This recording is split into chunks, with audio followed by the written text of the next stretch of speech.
What if I told you that these two memes and this quote by Shakespeare had something in common? You might not believe me, but let me see if I can change your mind. In each of these three examples, the creator or the author has used non-standard language, that is, language that differs from the norm. These alterations to standard language are examples of what we call rhetorical figures or figures of speech, and are intentional changes to standard language in order to achieve a specific rhetorical effect.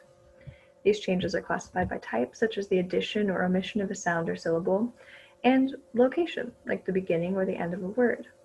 In these memes in particular, the use of rhetorical figures creates the effect of cuteness by making the word sound like a child has said it, or an animal who just happens to know English.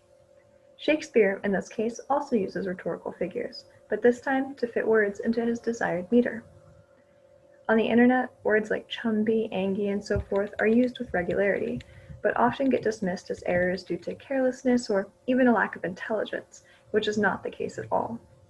My research seeks to legitimize the use of non-standard language on the internet by documenting patterns of spelling and grammar change and matching these patterns to existing rhetorical figures. For my study, I composed a corpus of over 100 memes that contain non-standard language and documented the changes that words and phrases can undergo. What I found was that there are clear-cut patterns of sound, spelling, and grammar changes in memes. For example, one pattern involved the addition of an M sound to the middle of a word, like changing chubby into chumby. This addition of any sound or syllable to the middle of a word is called epenthesis, and it's the same strategy that Shakespeare used to change cursory into cursorary. Another pattern involved cutting sounds or letters from the middle of a word, and that turned angry into angy in this meme.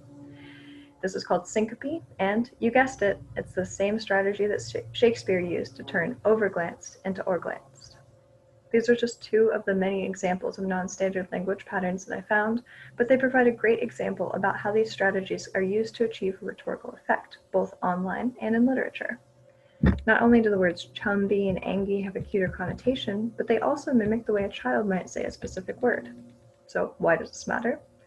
What these patterns prove is that these changes are not done at random, but that rather than carelessness or a lack of intelligence, the systematic breaking of language rules in order to create new ones that achieve a different rhetorical effect actually indicates more of a mastery of a language than an ignorance of its conventions.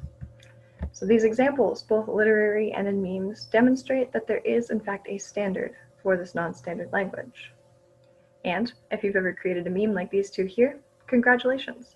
You're one step closer to being like Shakespeare.